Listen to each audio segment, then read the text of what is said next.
The steel tray slammed into the single father's face so hard that blood sprayed across 3 tables of stunned Marines. Staff Sergeant Garrett Blackwood stood over him, chest-heaving fists clenched, roaring loud enough to shake the mess hall windows. "Remember my rank, boy. You don't ever look me in the eye again."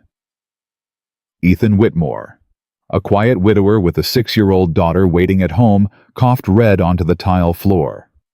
Not one soldier moved. Not one.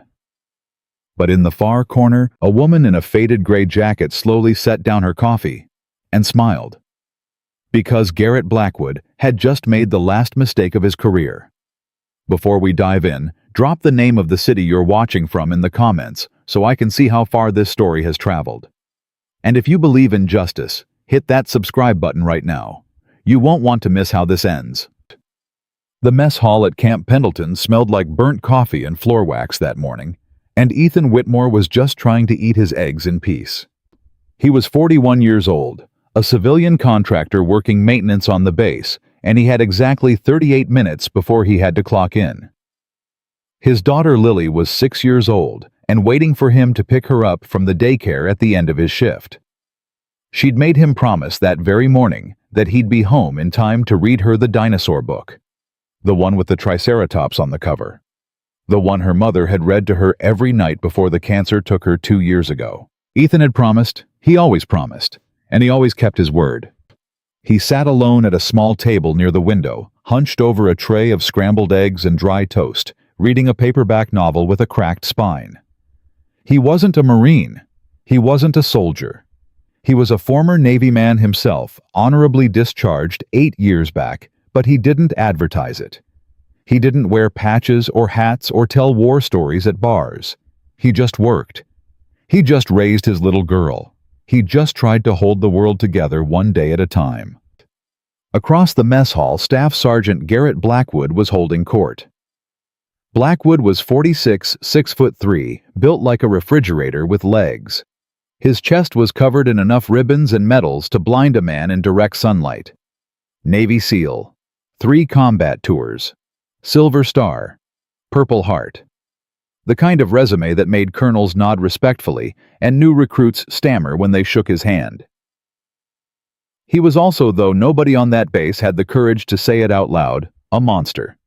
"And I told the kid," Blackwood was saying, his voice booming across 4 tables. "I said, son, if you can't hump a 60-pound ruck 12 miles, you don't belong in my Navy. You belong behind a desk with the rest of the powder puffs." The young Marines at his table laughed. Not because it was funny, because they had to. Blackwood leaned back in his chair and surveyed the room like a king surveying his peasants. His eyes moved from table to table, cataloging faces, measuring men looking for weakness. And then his eyes landed on Ethan Whitmore. A civilian, eating alone, reading a book. Something dark flickered behind Blackwood's eyes. "Hey," he said loud enough to cut through 3 conversations. "Hey you, beanpole by the window." Ethan didn't look up. He turned a page. Blackwood's jaw tightened. He stood up. The chair scraped against the floor with a sound like nails on a chalkboard, and every Marine within 20 feet went quiet. "I'm talking to you, civilian." Ethan lifted his eyes slowly from the page. He wasn't afraid. He'd seen worse men than Garrett Blackwood in worse places with worse intentions. But he was tired. He was so tired. And he just wanted to finish his breakfast. "Yes, Staff Sergeant," Ethan said, his voice flat and polite. "Stand up when you address me." Ethan held his gaze for a long moment. Then he carefully placed his bookmark in the novel, closed it, and stood. He was 5'10", lean, with the sinewy build of a man who worked with his hands for a living. Next to Blackwood, he looked like a fence post next to an oak tree. "Is there a problem, Staff Sergeant?" "You got a problem with my voice, son," Blackwood said, stepping closer. "You think my voice ain't worth looking up for?" "No, Staff Sergeant." "Then why was your face buried in that little book while a superior was speaking?" Ethan almost laughed. Almost. Because Blackwood wasn't his superior. Blackwood wasn't anything to him. He was a contractor, a civilian. The only chain of command he answered to was his foreman and his 6-year-old daughter. But he didn't laugh, because he'd seen men like Blackwood before. He'd seen what they did when you laughed at them. He'd seen what they did to men who didn't laugh at them. And he just wanted to get through breakfast and go to work and pick up Lily and read her the dinosaur book. "I apologize, Staff Sergeant," Ethan said evenly. "I didn't realize you were addressing me." "Didn't realize." Blackwood mimicked his voice, dripping with mockery. The Marines at the nearby tables were watching now. Frozen. Forks halfway to mouths. "Didn't realize. You know what, boy? That's the problem with you civilians. You walk around this base in your little coveralls and your little boots, and you don't realize a goddamn thing. You don't realize what we do for you. You don't realize what we bleed for you. You don't realize what rank means."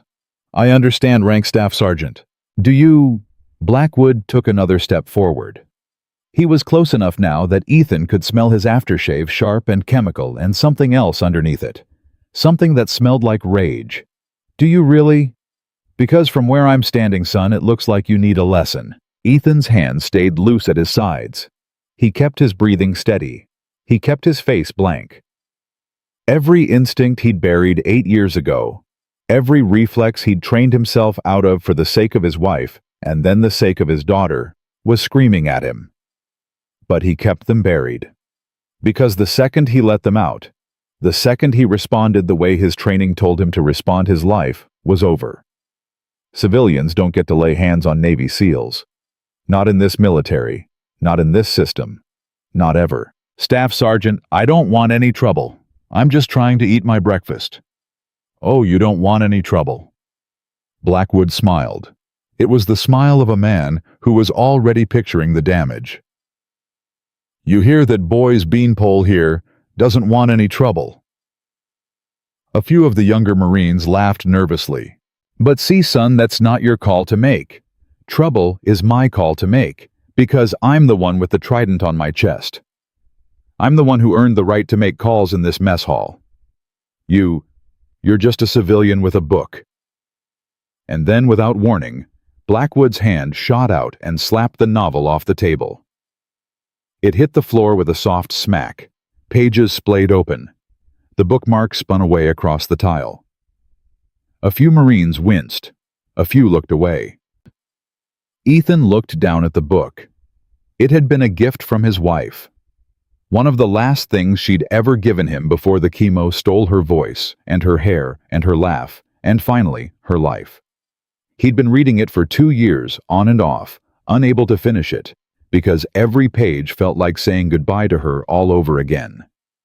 Ethan looked back up at Blackwood, and for the first time something changed in his eyes. Not rage, not quite. Something quieter, something colder. "Please pick that up, Staff Sergeant." The mess hall went dead silent. Blackwood blinked. He actually blinked like the words didn't compute. Then his face twisted into something ugly. "What did you just say to me?" "I said, please pick that up. That book belonged to my wife. She passed away 2 years ago. Please pick it up." For a split second, something flickered across Blackwood's face. It might have been shame. It might have been the last ember of whatever decency he'd been born with, flickering out for the final time. But then it was gone. Replaced by something much, much worse. "Your wife," Blackwood said slowly, "is dead." "Yes, Staff Sergeant." "And you're asking me, a Navy SEAL, a Staff Sergeant, to bend down and pick up your book?" "Yes, Staff Sergeant, please." Blackwood started laughing. It was an awful laugh. It was the kind of laugh that told you in no uncertain terms that whatever small sliver of humanity this man had once possessed was now gone forever. Burned out of him by years of unchecked power and an endless parade of people too afraid to tell him no. He laughed for a long time, and then he stopped. And then the tray hit Ethan's face. It came so fast that even Ethan, with all his old training and all his old reflexes, barely had time to turn his head. The edge of the steel tray caught him square across the bridge of the nose and the cheekbone, and the world exploded into white light and pain. He staggered backward, his hand flying up to his face, and when he pulled it away, it was red. So red. "Remember my rank, boy!" Blackwood was roaring spit flying from his mouth, his face purple with rage. "You don't ever look me in the eye again. You don't ever ask me for nothing. You pick up the book, you pick it up." Ethan was on one knee. Blood was running down his chin. His ears were ringing. And somewhere very far away, he could hear his daughter's voice saying, "Promise me you'll be home for the dinosaur book, Daddy. Promise." Jamais. He put his hand on the floor to steady himself. He looked up at Blackwood, and he said quietly through a mouth full of blood, "I promised my daughter I'd come home tonight, Staff Sergeant, so I'm going to pick up my book, and I'm going to walk out, and I'm not going to press charges, because I have a little girl, and she already lost her mama, and she can't lose her daddy too." The mess hall was so quiet you could hear the fluorescent lights humming. Blackwood stared down at him, and for a single fleeting moment, everyone in that room thought maybe he would back off. Maybe he would see the blood and the dignity and the 6-year-old girl who existed somewhere in the world waiting for this man to come home, and maybe he would walk away. But Garrett Blackwood had never walked away from anything in his life. He drew back his boot. "You don't got a daughter no more, boy. You got a grave." And he kicked Ethan Whitmore in the ribs with enough force to crack bone. Ethan went down. He curled on his side, blood pooling on the tile, his breath coming in short, ragged gasps. He didn't fight back. He wouldn't fight back. He couldn't. Because the second he did, every camera in that mess hall would show a civilian assaulting a decorated Navy SEAL, and he would spend the next 15 years in a federal prison while his daughter grew up in foster care. So he took it. Big. Blackwood kicked him again, and again. The Marines at the nearby tables stood frozen. One of them, a young corporal with freckles and a wedding ring, took a step forward and then stopped. Because Blackwood's gaze swung up and locked onto him, and the corporal sat back down like a whipped dog.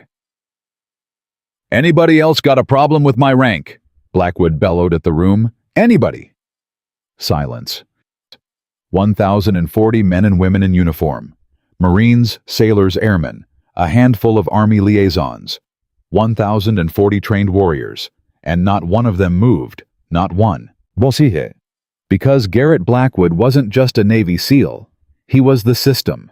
He was 22 years of unchecked authority. He was a Silver Star, and a commanding officer who owed him favors, and an investigation file 3 inches thick that had been buried in a filing cabinet in Norfolk since 2019. He was every bad lieutenant, and every looking the other way colonel, and every victim who'd been told to just let it go. And everyone in that mess hall knew it. Blackwood drew back his foot for a third kick. "Staff Sergeant." The voice came from the far corner of the mess hall. It was soft. It was calm. It was a woman's voice, and it cut through the silence like a scalpel. Blackwood froze mid-kick. His head snapped up. In the far corner, at a small table by the wall, a woman was sitting alone. She was maybe 38. Dark hair pulled back in a tight bun. Faded gray jacket. No insignia. No rank. No patches. Just a cup of coffee and a folded manila folder and a pair of eyes that were not afraid of him. Not even a little. "You dropped his book," the woman said, nodding toward the paperback on the floor. "Would you mind picking it up?" Blackwood slowly lowered his foot. He turned to face her fully. A slow, dangerous smile spread across his face. "And who," he said, "the hell are you?" The woman took a long, slow sip of her coffee. She set the cup down. She stood up from the table. She was about 5'7", lean, and she moved like water. The kind of movement you only saw in people who'd been taught from a very young age how to take a human being apart with their bare hands. "My name," she said, walking slowly toward him, "is Victoria Kincaid. I'm a federal investigator." She stopped about 6 feet away from Blackwood. She glanced down at Ethan bleeding on the floor. Her jaw tightened just for a second, and then her expression went smooth again. "And I've been looking for you," she said, "for a very long time, Staff Sergeant." Blackwood laughed. It was a forced laugh this time. There was something in her voice and the way she held herself that had pushed the first tiny crack into the wall of his confidence. "A federal investigator," he repeated. "Come all the way down to Camp Pendleton, for little old me." "That's right." "And what exactly is a federal investigator doing sitting in my mess hall at 0700 on a Tuesday morning, sweetheart?" Victoria didn't smile. She didn't flinch at the word sweetheart. She just tilted her head slightly, the way a hawk tilts its head when it sees a mouse move. "I'm investigating the assault of a 17-year-old girl named Lily Whitmore."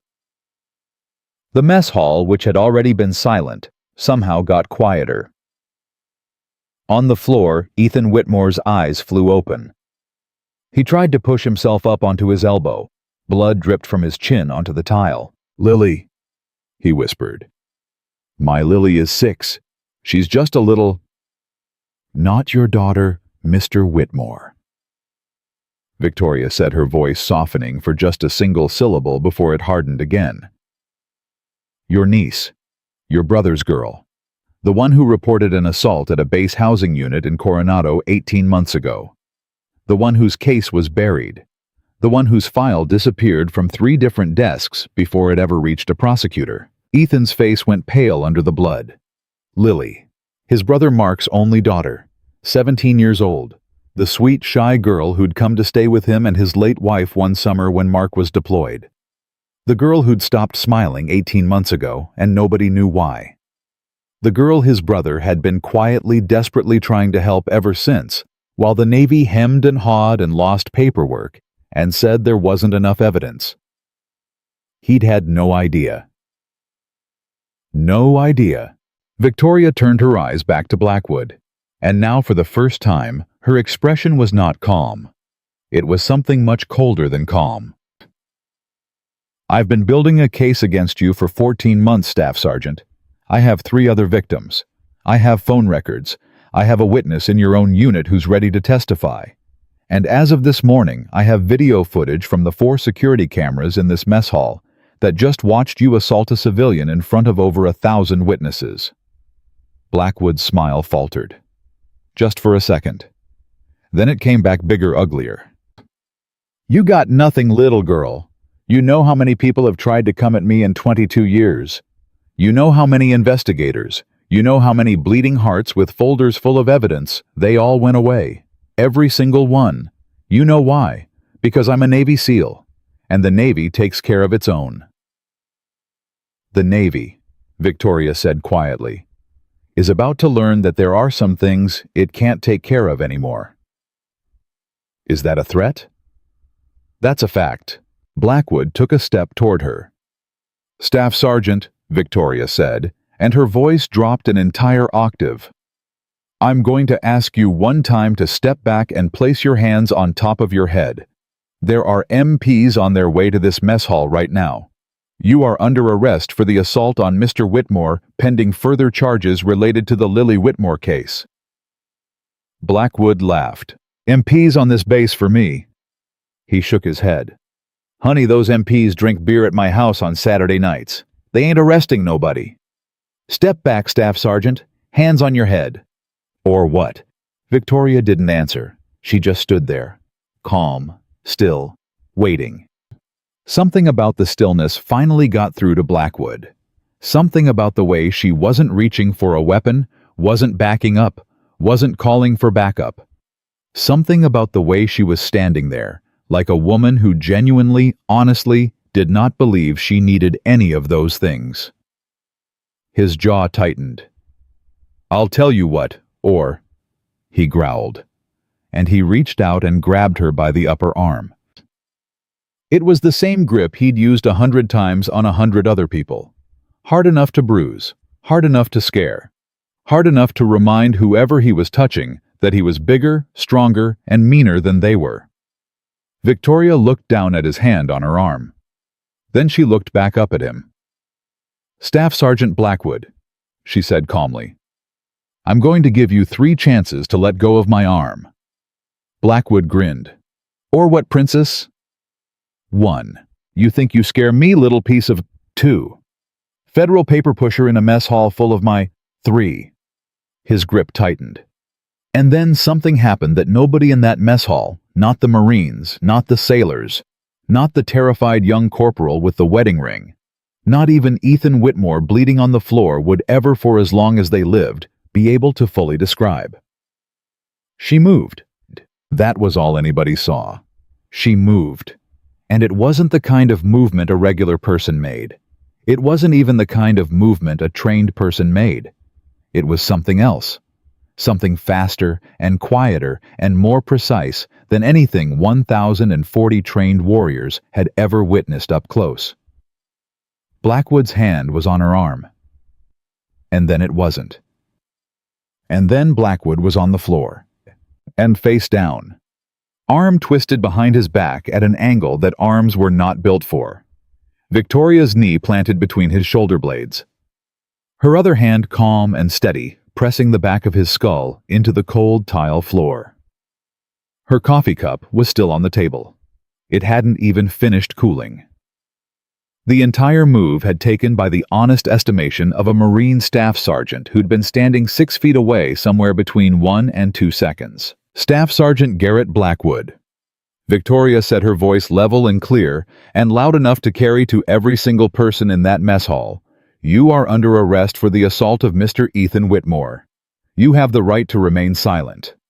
Anything you say can and will be used against you in a court of law. Blackwood was making a noise. It wasn't a word. It wasn't even a full scream.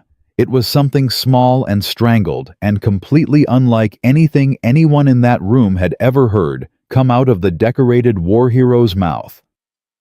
You have the right to an attorney.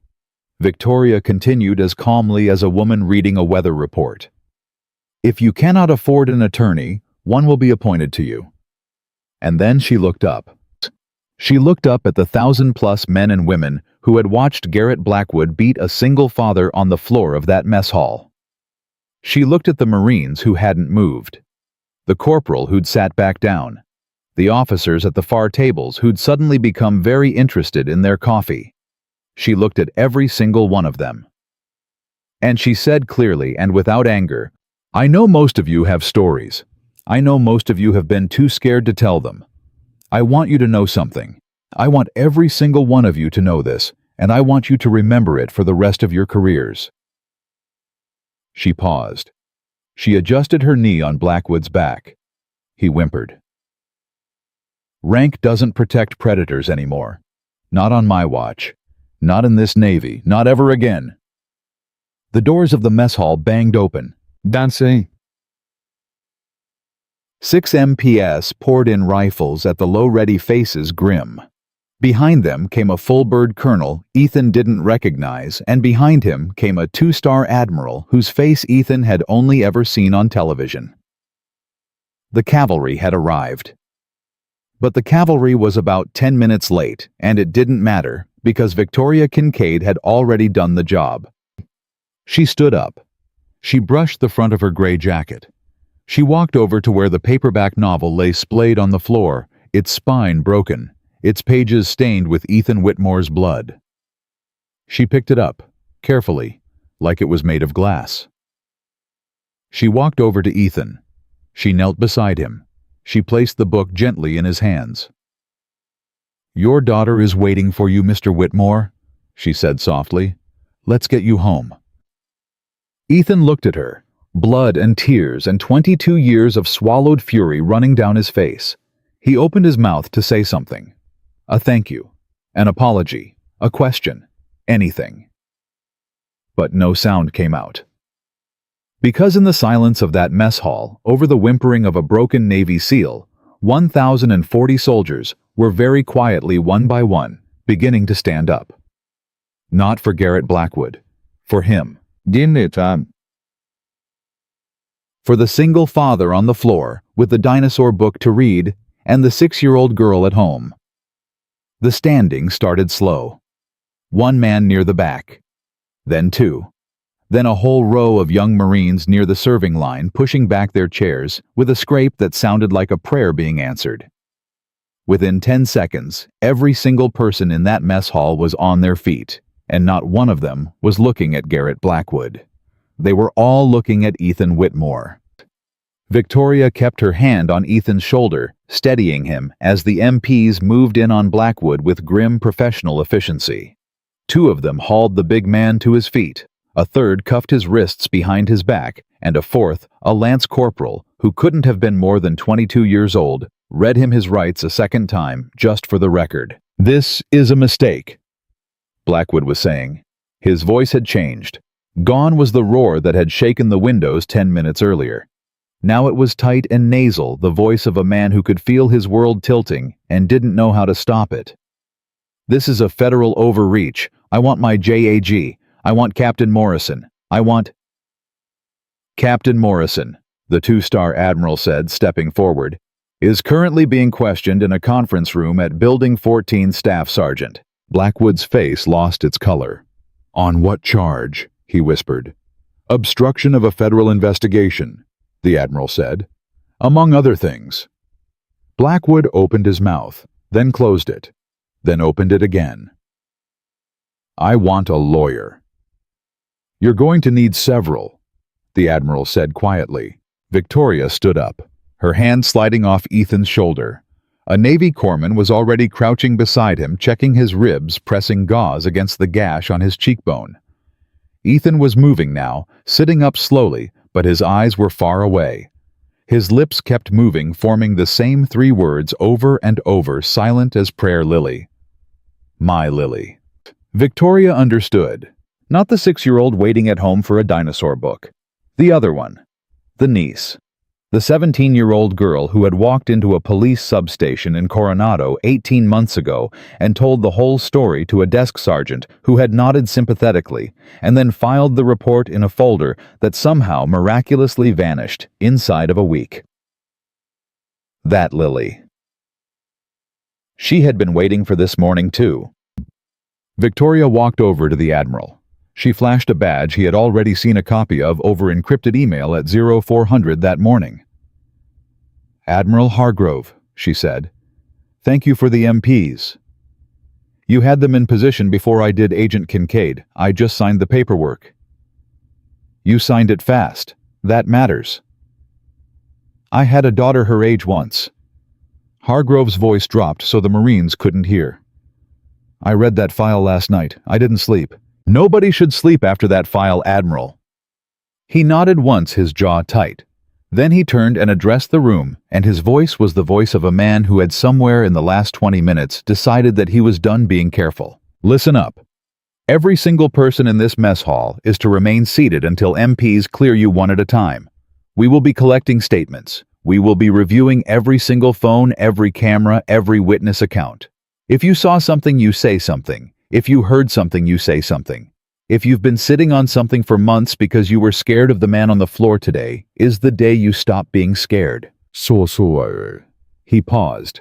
Then his voice got quieter, and somehow that made it hit harder.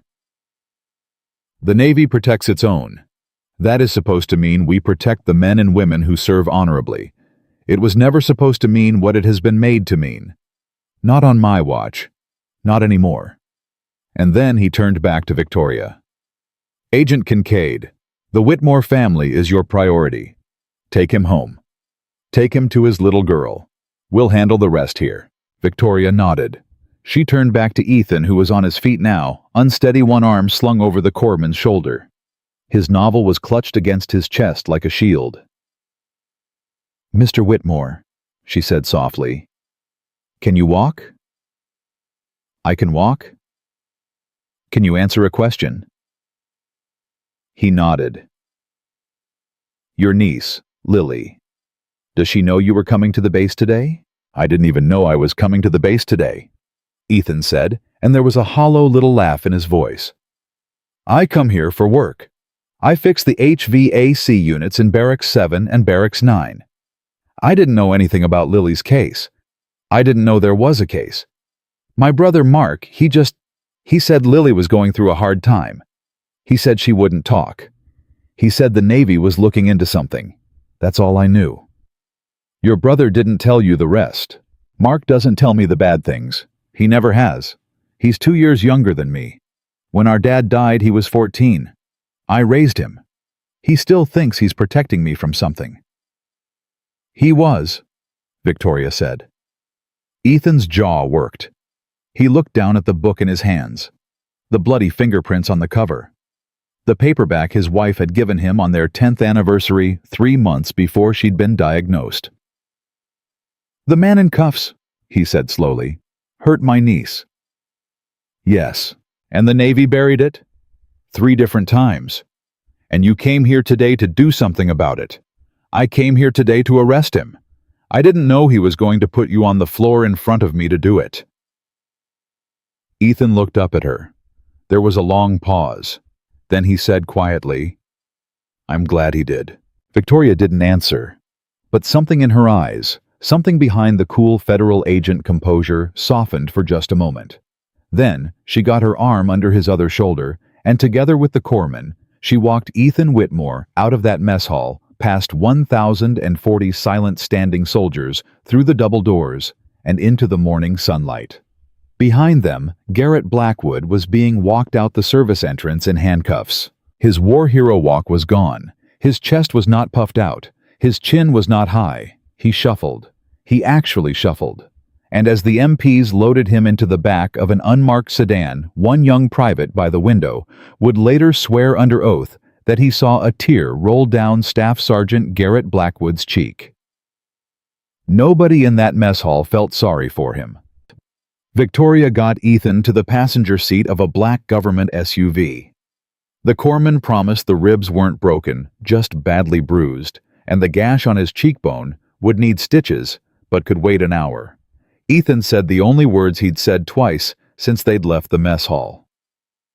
"Lily, my Lily, I promised." "What time do you pick her up?" 3:15, daycare on Hawthorne Street. "But I gotta call work first. I was supposed to be on shift and—" "Mr. Whitmore?" "Yeah." "Your work has been called. Your foreman, a Mr. Delgado. He's been briefed. You are on paid administrative leave until further notice at my office's expense. Your rent for this month has been handled. Your daughter's daycare has been contacted, and if we don't make it by 3:15, the director is prepared to stay as late as necessary." Ethan stared at her. "Who are you people?" "Wow." Victoria started the SUV. She checked her mirrors. She pulled smoothly out of the parking space and turned toward the main gate. "We're the people who should have been here 18 months ago, Mr. Whitmore. We're trying to catch up." The drive off the base was quiet for a long time. Ethan held the novel in his lap. His thumb traced the bloody cover. Once around the 3rd traffic light, he laughed. It was a short, broken sound. "My wife gave me this book," he said, "on our 10th anniversary. She wrote in the front. You want to see what she wrote?" "I'd be honored." He opened the cover with shaking hands. Inside, in faded blue ink, in the slanted handwriting of a woman who had been dead for 2 years, was a single line. "For Ethan, who carries everything. Let something carry you for once. Sarah." He closed the book. He pressed the heel of his hand into his eye. He made a single small sound that was not a word. Victoria kept driving. "Mr. Whitmore, I want to tell you something. You don't have to respond. You can just listen." "Okay." "My first partner at the agency was a man named James Park. 8 years ago, he was killed in a case a lot like this one. Different branch, different predator, same machinery covering for him. James got close, and somebody made sure he didn't get any closer. I found his body. I was 29 years old." Ethan looked at her. "Yet." "The Navy told me James had killed himself. The Marine Corps told me it was a training accident. I had 3 different official explanations in 2 weeks, and not one of them was true. I spent the next 4 years learning how the system buries people. And then I spent 4 more learning how to dig them back up." "Lily. My niece Lily, I mean. Lily Whitmore, 17 years old, star of her high school debate team, wanted to be a journalist, was visiting her father on base 18 months ago when Staff Sergeant Garrett Blackwood cornered her in the laundry room of Base Housing Unit 4C off Coronado. She fought him. She got away. She reported it. Her father believed her. Her father made the mistake of trusting the chain of command to do the right thing. That was 18 months ago. Ethan's hand was white on the book. He's been, He swallowed. Mark's been real quiet. I didn't know why. I thought it was just, I lost Sarah. And I thought everybody in the family was walking on eggshells around me. You know, I thought Mark was trying not to bother me. I didn't know. Your brother was trying to protect you from a grief you'd already had enough of. I can't fault him for that. But Lily, Matt, your niece has been in therapy. She's been in a safe place. She has been supported. My team made contact with your brother 11 months ago. He was skeptical. He'd been lied to by enough badges to last a lifetime. It took us 4 meetings to earn his trust. He asked us specifically not to involve you. He knew your wife had just died. He knew you had a little girl. He said, and I'm going to quote him, "Ethan has carried this family long enough. He gets 1 year to just be a dad." Ethan was crying now. Quiet tears. The kind of crying a man does when he has been carrying too much for too long. And somebody finally gently takes one single thing off his shoulders. "That year is up today, Mr. Whitmore," Victoria said. "And I'm sorry you found out the way you did. I didn't plan for Blackwood to touch you. I didn't plan for any of that. He wasn't supposed to be in that mess hall until 0800. He came in early because one of his informants tipped him that a federal agent was on base. He came looking for me." Ethan wiped his face with his sleeve. "He came looking for you," he repeated slowly. "And he saw me first. He saw a civilian with a book. He picked the wrong man to practice his dominance routine on. I wasn't going to fight him.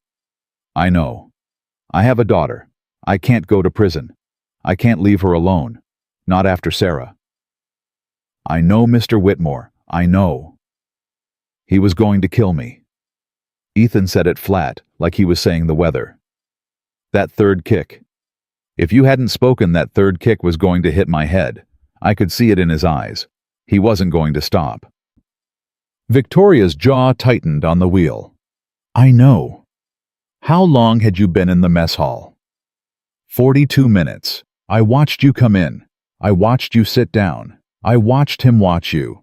I timed how long it took him to decide you were his target. 12 minutes. You were using me as bait." "No," Victoria said, and her voice was sharp for the first time. "No, Mr. Whitmore, I was using him as bait, for me. I was hoping he'd come after me directly. I had a plan for that. I did not have a plan for him attacking a widower with a paperback. I'm sorry. I'm so sorry." Ethan was quiet for a long moment. "Don't be sorry," he said finally. "You got him. Not alone. Not nearly alone. There are 3 other victims, Mr. Whitmore. Women I cannot name yet. A Navy corpsman, a junior officer, a base housing volunteer, and your niece. 4 women, 4 families. All of them have been waiting. All of them are going to testify. Does Lily know that he's been arrested? Your brother is telling her right now. I asked him to wait until we had him in custody. I didn't want to give her hope until it was real." Ethan exhaled. He looked out the window. The California sun was climbing, and somewhere ahead of them, a little girl named Lily was building block towers in a daycare on Hawthorne Street, waiting for her daddy. "I want to see my brother," he said, "and my niece, tonight. After I get Lily home and fed and in bed. I want to see them. I'll arrange it. And Agent Kincaid. Yes. Whatever you need from me, for the case, testimony, statements, whatever, you have it. I appreciate that, Mr. Whitmore. You don't have to decide today. I've already decided." The SUV rolled through a quiet suburban street. Ethan recognized it. The yellow house on the corner was his neighbor's. The mailbox, shaped like a barn, was 3 doors down from his own. "Wait," he said. "You already know where I live." "Mr. Whitmore, I've known where you live for 3 months. I know your daughter's name. I know the name of her dinosaur book. I know the name of the cemetery where your wife is buried. I know you visit every Sunday with daisies because they were her favorite. I have done my homework." He laughed. It was a shaky, exhausted laugh, but it was real. "Lord have mercy.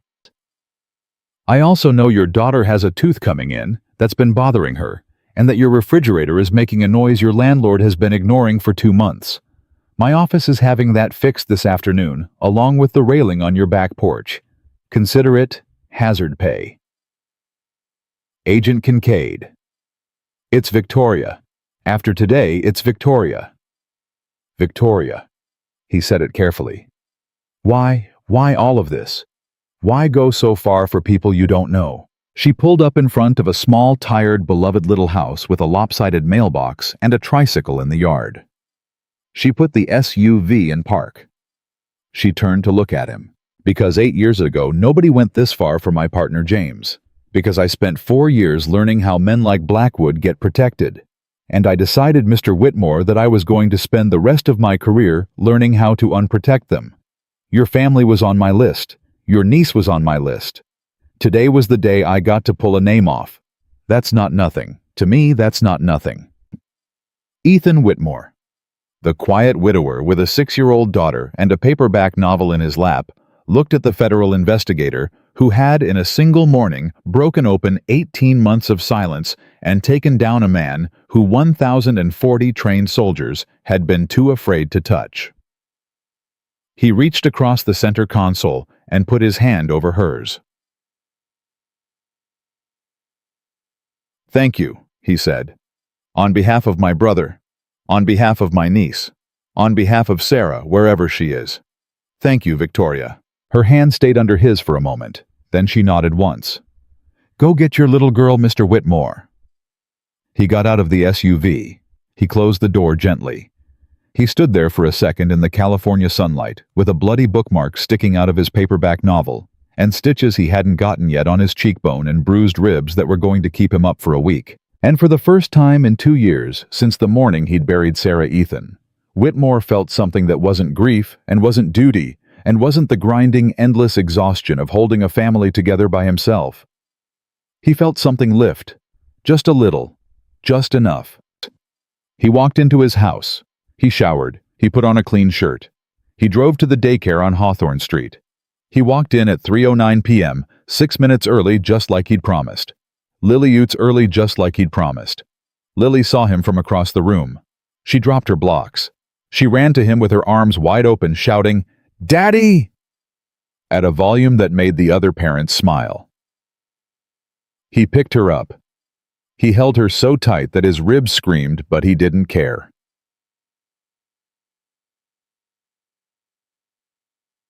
"Daddy! Daddy! Did you have a good day at work?" Ethan kissed the top of her head. "I had a good day, baby. I had a real good day. Can we read the dinosaur book tonight?" "Yeah," he said. "Yeah, baby. We can read the dinosaur book tonight." Meanwhile, across town in a holding cell at a federal building in downtown San Diego, Staff Sergeant Garrett Blackwood was sitting alone on a concrete bench, staring at a wall, and realizing slowly that nobody was coming for him. No JAG, no Captain Morrison, no Colonel owing him favors, no Admiral golfing buddy, no MP drinking buddy, no brotherhood, no code, no silence. For the first time in 22 years, Garrett Blackwood was alone with himself. And he did not like the company. A buzzer sounded. A steel door slid open. A federal agent he did not know walked in carrying a folder 3 inches thick. "Staff Sergeant Blackwood," the agent said. "Special Agent Novak.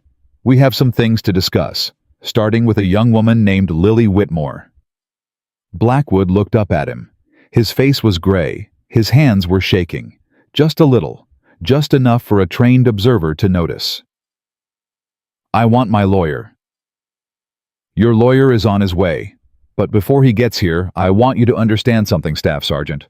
I want you to understand it right down to your bones." The agent sat down across from him. He opened the folder. He fanned photographs across the table, statements, phone records, text messages, evidence logs, interview transcripts, signed affidavits. 18 months of meticulous, quiet, patient federal work. You picked a fight with Victoria Kincaid, the agent said. You do not know how bad that was for you. You will, though. In about 6 months, when the tribunal is done, you will understand it very, very well. I promise you that. Blackwood stared at the photographs. His eye twitched. His mouth opened, closed, opened. In the end, he said nothing. In the end, there was nothing left to say. Gay. The dinosaur book took 40 minutes to read that night because Lily insisted on doing all the voices herself, and she got stuck 3 times on the word triceratops. And Ethan kept her going each time by making the sound of a dinosaur eating a salad, which was her favorite joke in the whole world. When she finally fell asleep with her cheek pressed against his bruised arm, Ethan sat on the edge of her twin bed for a long time and just watched her breathe. She had her mother's eyelashes. She had her mother's way of curling her fingers into her palm when she dreamed. And tonight, because of a woman in a faded gray jacket and a steel tray that had almost killed him, Ethan got to keep watching her breathe. For a long, long time, he hoped. He closed her door softly. He walked down the hallway. He stopped in front of the bathroom mirror, looked at the butterfly bandages stitched across his cheekbone, touched the raised line of them, and exhaled. Then he picked up his phone. Mark answered on the first ring. Ethan? Hey, brother. There was a long silence on the other end of the line. Ethan could hear his brother breathing. He could hear very faintly the sound of a television playing in another room. A game show, maybe. The kind of thing you left on in the background when the silence in a house got too loud. I heard, Mark said finally. Agent Kincaid called me at 11 this morning. She told me everything. I didn't know, Mark, about Lily, about any of it. I didn't know. I know you didn't. I didn't want you to know. Mark. Ethan, listen to me. You listen to me real careful, because I've been rehearsing this phone call for 18 months, and I'm only going to say it once. Ethan leaned against the bathroom door frame. He closed his eyes. You had 1 year left in you. 1. After Sarah died, I watched you go to work every morning and come home every night and read that dinosaur book to Lily, and I thought to myself, that man is running on fumes. That man does not have anything left to give. And then my baby girl came to me in April of last year, and she told me what happened, and I had a choice to make, big brother. I had a choice. Tell you or don't tell you. And I chose don't. Because if I told you, you'd have gone to Coronado yourself, and you'd have done something stupid, and my little Lily. Mark's voice broke here. My little Lily would have lost her uncle, and that little girl of yours, that baby, she would have lost her daddy. And Sarah would never have forgiven me. Ethan slid down the doorframe until he was sitting on the hallway floor. He pressed his forehead against his knees. You carried it alone, Mark. I had help. I had Agent Kincaid. I had my Lily. We had each other. It's been a hard year, brother, but it hasn't been a lonely one. I should have been there. You were where you needed to be. Sarah needed you. And then your baby needed you. And now today of all days, God in His mercy, put you in that mess hall at the exact moment that son of a bitch decided to be himself in front of a federal agent. You were right where you were supposed to be, Ethan. You were right there. Ethan let out a long, shuddering breath. Can I see her, Lily? She's asking for you. She's been asking for you since this morning. Can you come over tomorrow? I'll be there at 10. Bring your girl. Bring Lilybug. My Lily's been missing her little cousin. I think she needs to hold on to something small and happy for a while. I'll bring her. There was a pause. Then Mark said quieter, Ethan, I'm sorry for not telling you. Don't apologize, little brother. Don't you dare apologize. You kept my family alive this year. You hear me? You kept my family alive. May. They sat in silence for a while on the line. 2 middle-aged men, one in a San Diego suburb and one in a base housing unit in Coronado, breathing through the phone at each other the way they used to breathe through a shared bedroom wall when their daddy was sick and their mama was scared and they were just boys, holding the world together with their small, dirty hands. I love you, Mark. I love you too, Ethan. 10 o'clock. Don't be late. Ethan hung up the phone. He sat on the hallway floor for a long time. Then he got up, checked on his daughter one more time, and went to bed. He slept for 10 hours. He had not slept 10 hours in a single stretch since before Sarah got sick. Meanwhile, 15 miles away in a holding cell that smelled like disinfectant and regret, Staff Sergeant Garrett Blackwood was not sleeping. No. He was sitting on the edge of a thin mattress, elbows on his knees, staring at a spot on the concrete floor. His high-priced JAG attorney had come and gone. A federal defender had come and gone. A man from the Navy's Office of Special Operations had come, looked at Blackwood through the bars with an expression of naked disgust, and left without saying a single word. That last one. That was the one that hurt. Blackwood had spent 22 years believing that the Brotherhood was real, that the trident on his chest meant something, that the men he'd bled with in Ramadi and Kandahar and a dozen other places whose names were still classified would always have his back. That's what they'd sworn, hadn't they?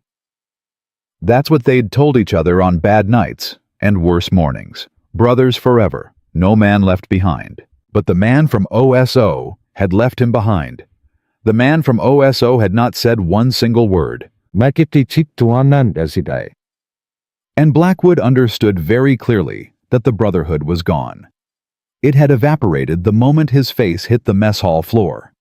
It had evaporated the moment the video of Victoria Kincaid putting him down in under 2 seconds started circulating through encrypted signal chats from Norfolk to Coronado to Little Creek. It had evaporated the moment the first of the other 3 victims had walked into a federal building and told her story. He was alone now. Not brother. Not legend. Not SEAL. Just Garrett the Predator. The embarrassment. The thing the Brotherhood would now scrub from its own memory as fast and thoroughly as it could. A guard walked by. Blackwood did not look up. Blackwood, the guard said. He looked up. It was a Marine corporal, maybe 24 years old, wearing the armband of base security. The kid looked at Blackwood with the kind of cold, clean contempt that only young men who still believed in things were capable of. Agent Kincaid wants to see you. You don't have to talk to her. Your lawyer's not here. You got every right to refuse. Why would she want to see me? Didn't ask Staff Sergeant. Blackwood considered the ceiling for a moment. Then, surprising himself, he said, "Send her in." The corporal shrugged and walked away. 5 minutes later, Victoria Kincaid was standing on the other side of the bars. No folder this time. No coffee. No partner. Just her. In the same faded gray jacket. Her hair was down now, falling to her shoulders, and somehow that made her look more dangerous, not less. Staff Sergeant. Agent. I'm not here to interrogate you. I don't have a recorder. I don't have a witness. If you tell me anything I can't use it, this is off the record. You can kick me out any time. Then why are you here? Because in about 36 hours, your life is going to change in ways you haven't understood yet. I thought I owed you a chance to ask me one question. Any question. Off the record. Blackwood looked at her for a long time. He was trying to find the angle. There had to be an angle. There was always an angle. In his world, no one ever offered you anything without wanting something back. But Victoria Kincaid just stood there, calm, still, the same way she'd stood in the mess hall right before the world turned upside down. "Why me?" he said finally. "Out of all the guys, why come after me? 4 reasons. 4 victims. I had to pick which name to lead with, and your name was on all 4 lists. You want to know the tiebreaker? Yeah. Lily Whitmore, 17 years old, laundry room of 4C. She told me word for word what you said to her when you had her pinned against the dryer. Do you remember what you said?" Blackwood's jaw tightened. "You said, 'Remember my rank, little girl?'" Silence. "You've been saying that to a lot of people for a lot of years, haven't you? Staff Sergeant, to your victims, to your junior enlisted, to your own brothers when they tried to talk to you about your drinking, to your ex-wife before she took your kids to Oregon and stopped answering your calls. You've built an entire life around that one phrase. Blackwood did not answer. Remember my rank. I bet you even said it to yourself in the mirror. I bet you said it before every deployment. I bet you said it to the mirror in your bathroom the morning Lily Whitmore walked into that laundry room. His eye twitched. The reason it's you, Staff Sergeant, is that you're a man who believed all the way down to his marrow that the uniform made him untouchable. And every case I close, I try to pick one of those. Because every one of those we take down, it gets easier for the next woman to report. Because she hears about you. And she thinks if they got him, maybe they can get the one who hurt me. Blackwood was quiet for a long moment. Then he said very softly, "You think you're going to win this. I know I'm going to win this. I got 22 years of service. I got combat awards. I got more commendations than you got years on the job. Doesn't matter. I got a whole community who..." Staff Sergeant, Admiral Hargrove personally called 4 of your strongest supporters last night. He asked them one by one to review the evidence against you. Do you know what they all said? No. They all said they'd testify for the prosecution if asked. Every single one of them. Your brotherhood saw the video. Your brotherhood read the file. Your brotherhood is done with you. You want to know why. Blackwood did not answer. He could not. Because the real brotherhood, Staff Sergeant, the one you've been using as a shield for 22 years, the one you've been invoking every time you needed to get away with something that brotherhood has never actually protected you. It's protected itself. It's protected the uniform. And when the uniform decided you were a cancer on it, the brotherhood cut you out. That's how it's always worked. You just never saw it from this side of the bars before. She took one step closer. You have one chance, Staff Sergeant. 1. Plead guilty, all 4 counts. Waive the tribunal. Take the sentence. Don't drag these women back through the mud. Don't make Lily Whitmore sit in a courtroom and relive it. Don't make Ethan Whitmore testify about the taste of his own blood on a mess hall floor. Just plead. And maybe history will remember you as a man who finally at the very end did one halfway decent thing. And if I don't, then I will see you in that tribunal, and I will make sure that every medal you ever earned, every deployment you ever ran, every life you ever saved in the field is drowned out by what you did in that laundry room, and in those housing units, and in that mess hall. I will make sure your children, wherever they are, never have to hear your name without also hearing what you were. That's not a threat, Staff Sergeant. That's just my job, and I am very, very good at my job. Blackwood stared at her. His lips parted. For a second, it looked like he might say something real. Something human. Something maybe close to an apology. But then his jaw tightened. His chest puffed out just a little, the old reflex kicking in. The old armor coming back. I want my lawyer. Victoria nodded. She had expected this. She had almost hoped for it. Goodbye, Staff Sergeant. She turned and walked away. She did not look back. She did not need to. She had given him the chance. History would record that she had given him the chance, and history from this moment forward was going to be very unkind to Garrett Blackwood. She walked out of the detention block and into the parking lot. The sun was setting. Her phone buzzed. She looked at it. A text from Admiral Hargrove. 2 more victims came forward this evening. 1 active duty, 1 civilian. Total count now 6. Tribunal has been moved up 3 weeks. They want this done. Victoria typed back 1 word. Good. Yeah, she got in her car. She drove home. She did not cry. Victoria Kincaid almost never cried. But when she got inside her small, quiet apartment and took off her gray jacket and hung it on the hook by the door, she did stand still for a long time with her hand resting on the jacket, and she did close her eyes, and she did say out loud to an empty room, "That's 1 for you, James. That's 1 more for you." Bumba. Her partner, dead 8 years, did not answer. He never did. But Victoria had long ago made peace with a conversation that only went one way. The next morning at 10 o'clock, sharp Ethan Whitmore pulled into his brother's driveway in Coronado with his 6-year-old daughter Lily, buckled into the back seat, clutching a stuffed dinosaur that she had named at age 3, Mr. Triceratops Attorney at Law. Because Ethan had once jokingly read her the Triceratops lines in the dinosaur book in a pompous lawyer voice, and the name had stuck. Mark was waiting on the porch. He was 44 3 inches shorter than Ethan, with the same tired eyes and the same way of standing with his hands in his pockets. He had been waiting on that porch since 9:30. Ethan got out of the car. The brothers looked at each other across 12 feet of driveway. Neither one said anything. Meg.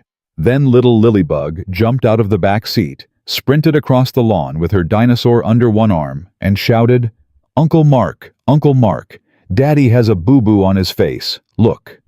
Mark knelt down and scooped her up and held her against his chest and smiled at her with the kind of smile a man smiles when his heart is broken, and also, at the exact same time, being put back together.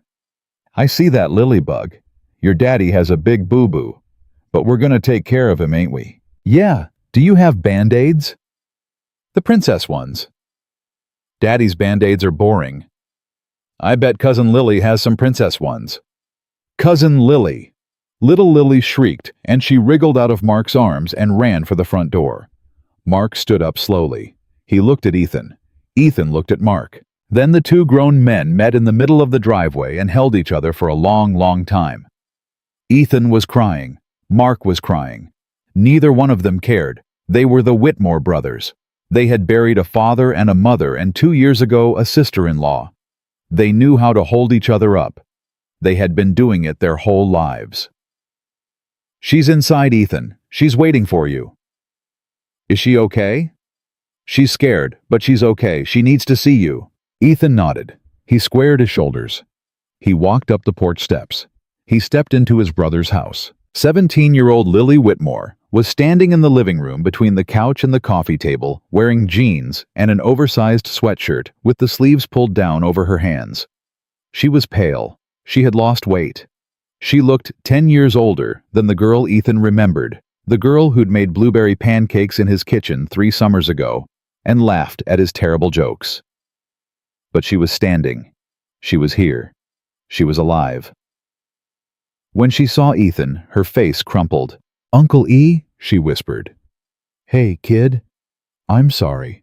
I'm so sorry. I didn't want you to find out. I didn't want anyone to have to. Come here, kiddo."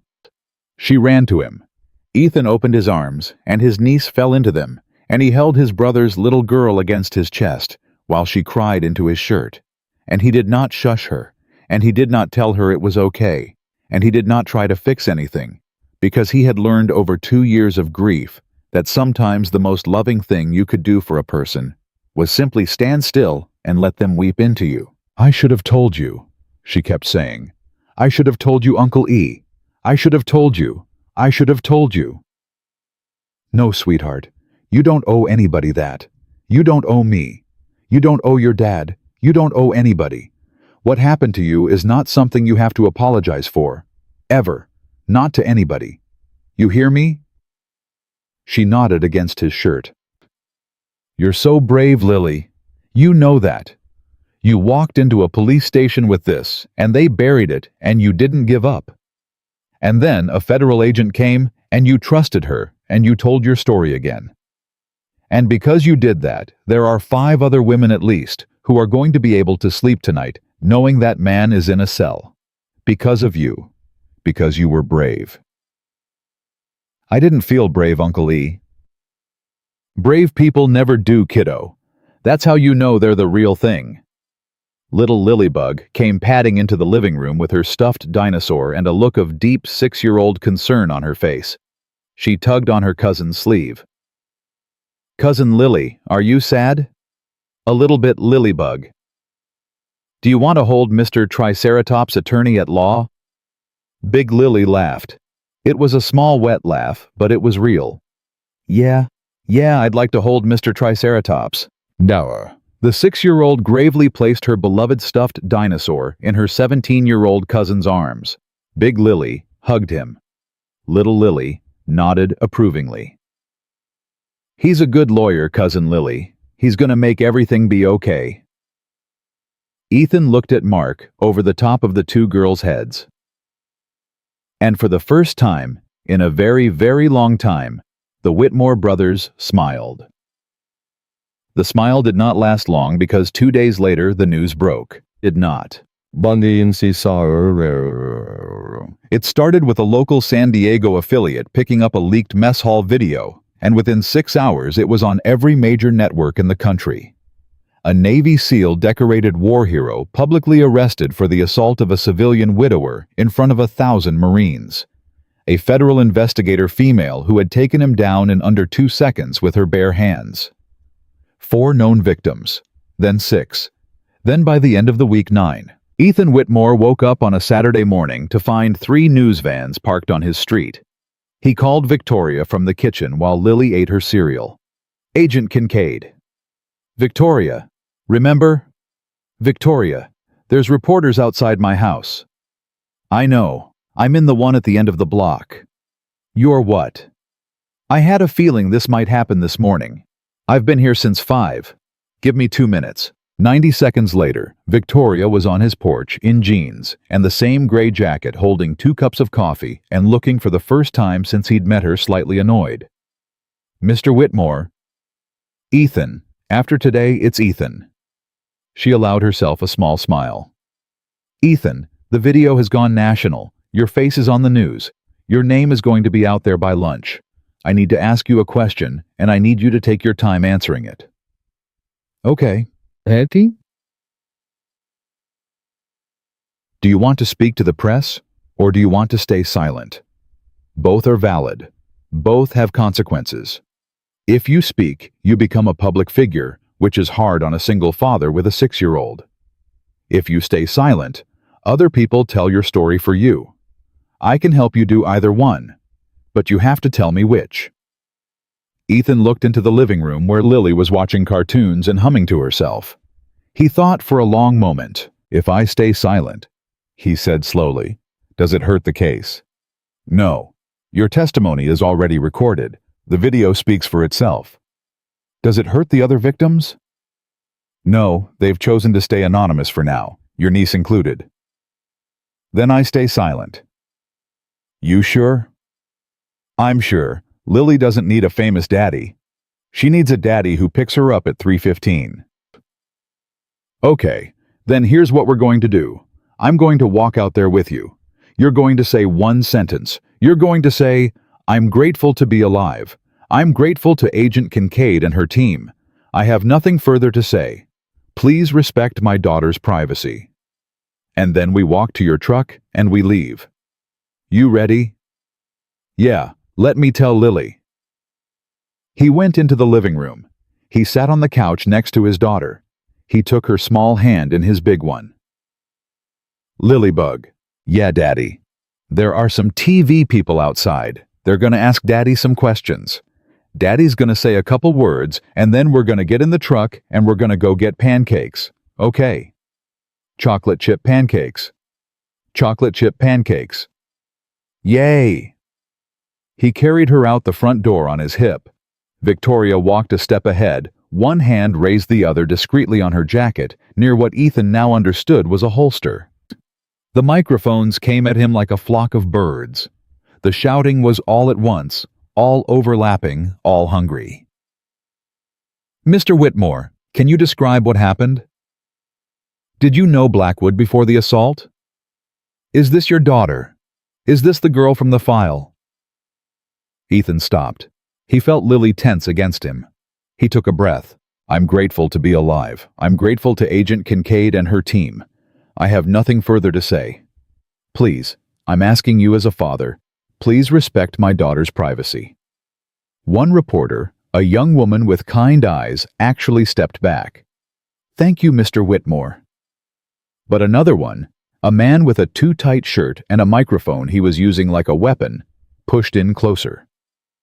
Mr. Whitmore, is it true you're a former Navy serviceman? Is it true you could have fought back? Ethan's jaw tightened. For one split second, the thing inside him that had been buried for 8 years flickered up to the surface. Victoria saw it. Her hand moved just a little and rested on the small of his back. A single touch. Steadying. "Let's go, Ethan." He went. They got in his truck. He put Lily in her booster seat. He pulled away from the curb with his jaw clenched and his hands white on the wheel. Victoria drove behind him in her SUV. They caravanned to a pancake house 6 miles away where a federal agent Ethan had never met was already waiting at a back booth with 3 menus and a kind smile. Lily got her chocolate chip pancakes.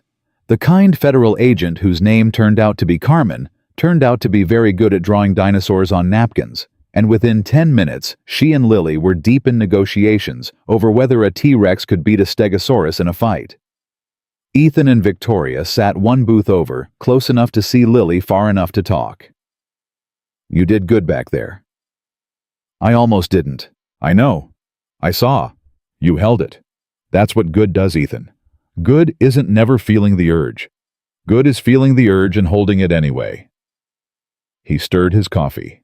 He was quiet for a long time. "Victoria, can I ask you something?" "Anything."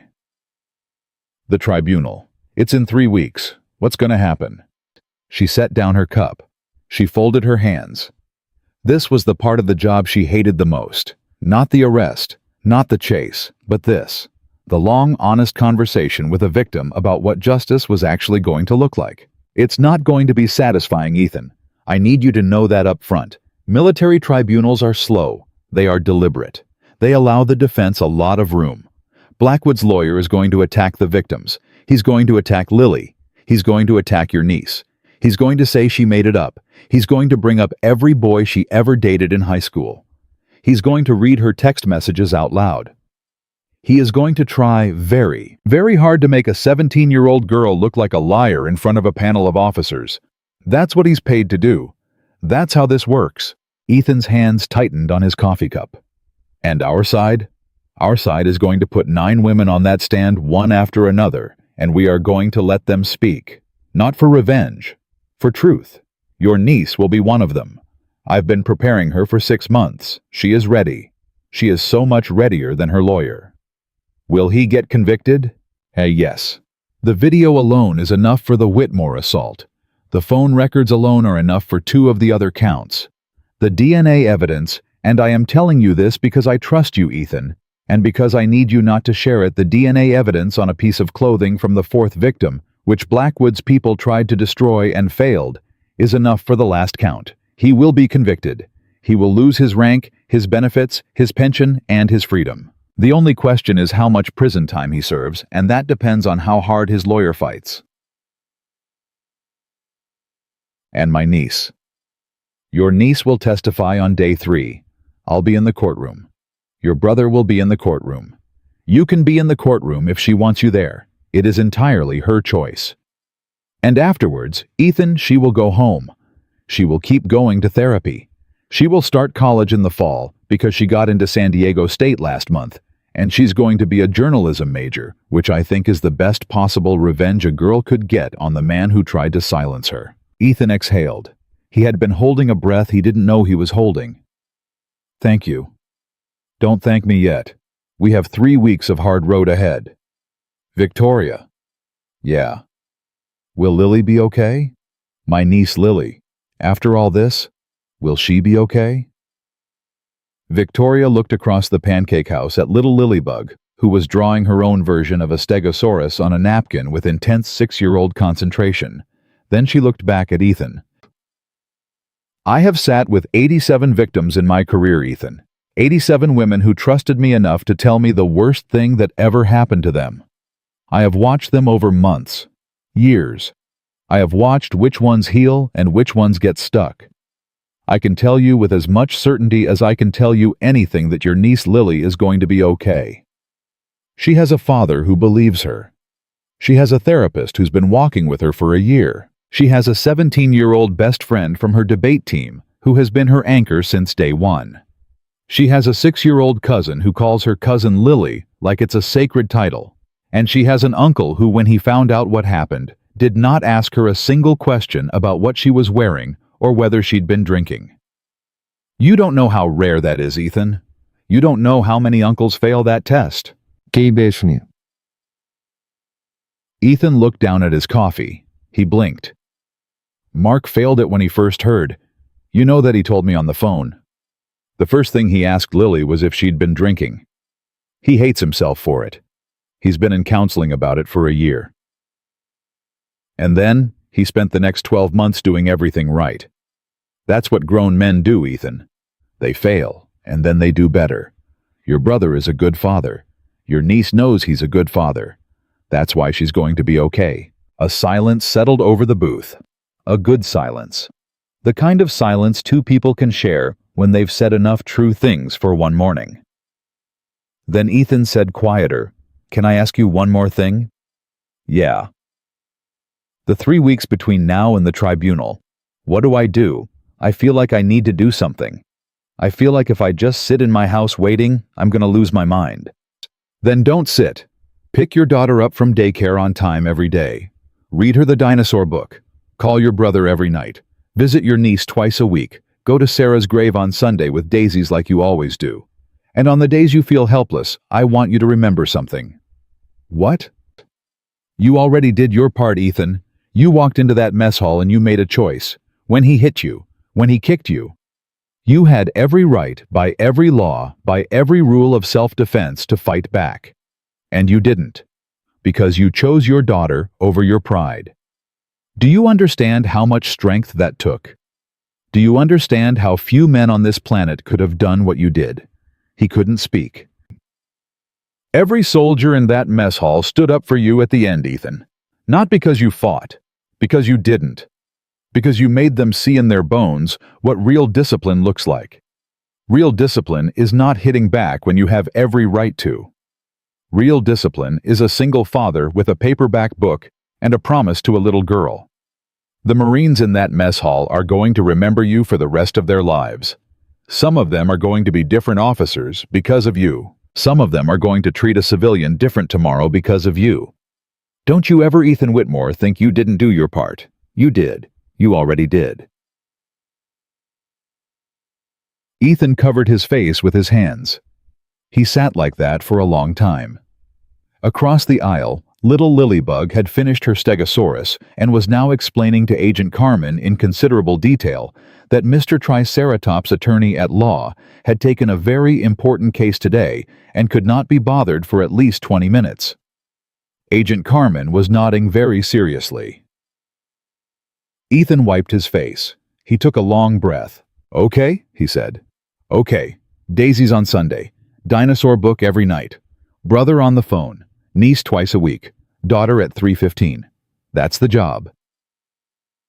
That's the job. I can do that job. I know you can." He smiled at her, a small, tired smile. And something in Victoria Kincaid's chest, something she had been keeping locked in a box for 8 years since James Park died on a cold floor in Norfolk, loosened. Just a little. Just enough. The 3 weeks that followed moved slowly and fast at the same time, the way time always moves when a family is waiting for a verdict. Ethan did exactly what Victoria had told him. He picked Lily up at 3:15 every day. He read the dinosaur book every night. He called Mark every evening at 8 o'clock. On Sunday, he took daisies to Sarah's grave, and for the first time in 2 years, he spoke to her out loud.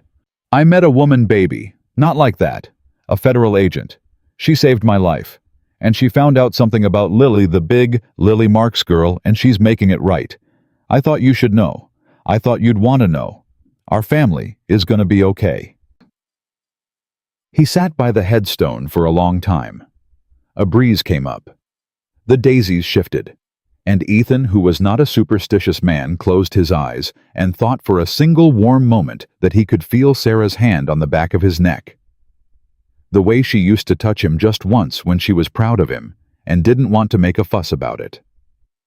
He drove home lighter than he'd driven home in 24 months. Meanwhile, the tribunal was being prepared.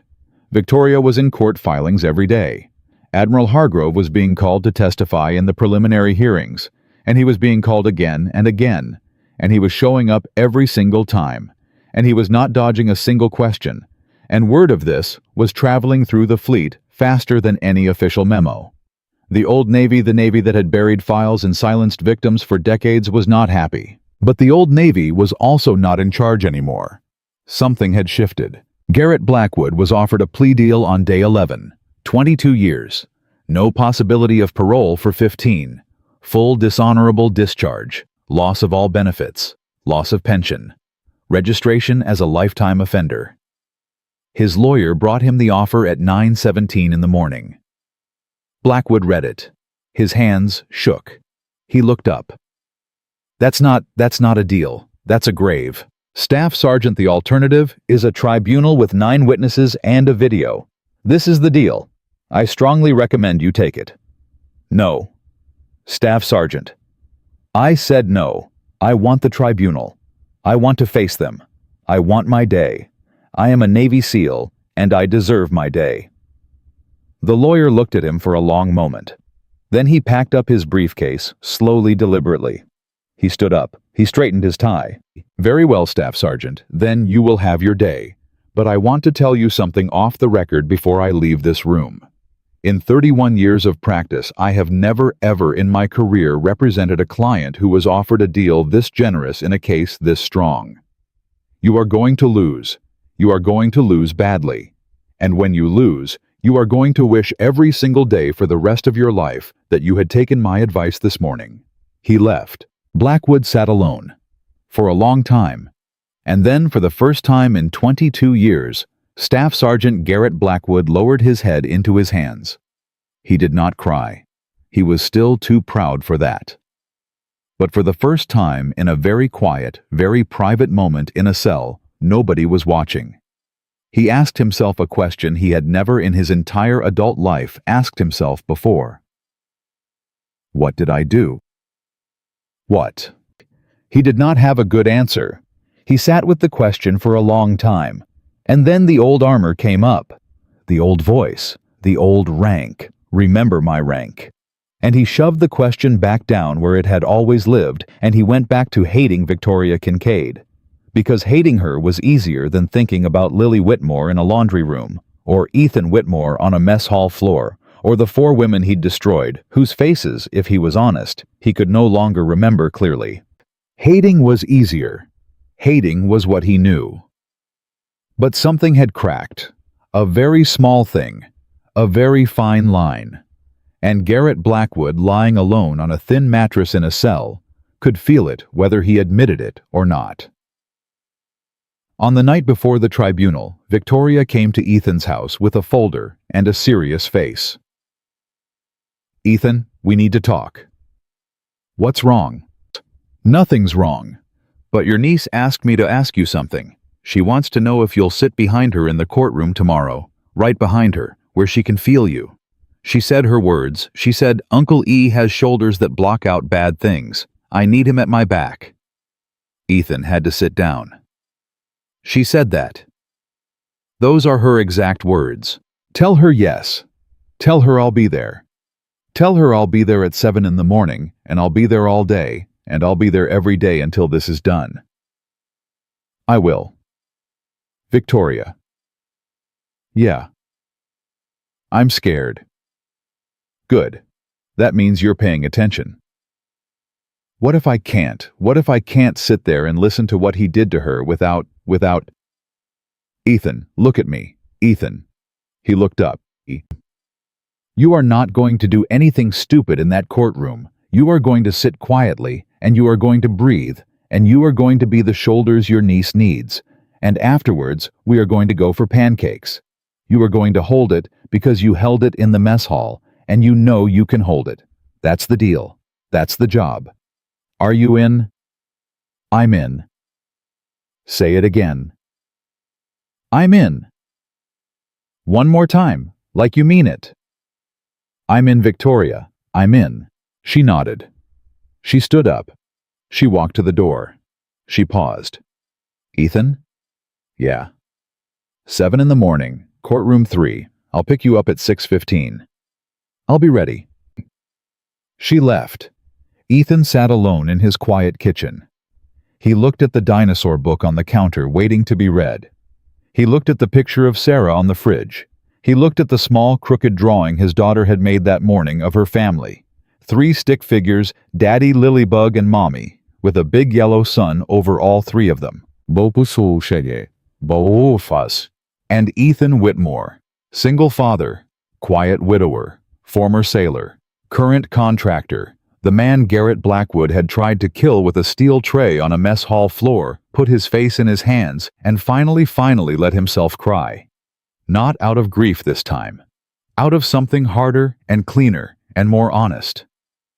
Out of love. Die. He cried for a long time that night, and when he was done, he washed his face, and he read the dinosaur book to his daughter. And he slept 4 hours, and at 6:14 in the morning, he was already standing on his porch in a pressed shirt and a dark tie waiting for a black SUV to pull up at the curb. Bate. Victoria pulled up at 6:15 on the nose. She was wearing a black suit this time, not the gray jacket. Her hair was up. She looked for the first time since Ethan had met her like a federal officer of the court. Ethan. Victoria. You ready? No. Good answer. Get in. The drive to Naval Base San Diego was quiet. Ethan looked out the window at the pre-dawn streets. Lily had slept over at a trusted neighbor's house, a widow named Mrs. Alvarez, who had loved Sarah and who had agreed without hesitation to keep Lilybug for as long as Ethan needed. Mrs. Alvarez had kissed Ethan on both cheeks that morning and said, "You go be a shoulder, mijo. We will be right here." Mark met them at the security checkpoint. He had not slept at all. His eyes were red, but his shirt was pressed and his tie was straight, and when Ethan walked up to him, Mark just reached out and squeezed his brother's hand hard once and let go. Where is she? In the witness room with her lawyer and Agent Carmen. They're going through her statement one more time. How is she? Scared, ready, both at the same time.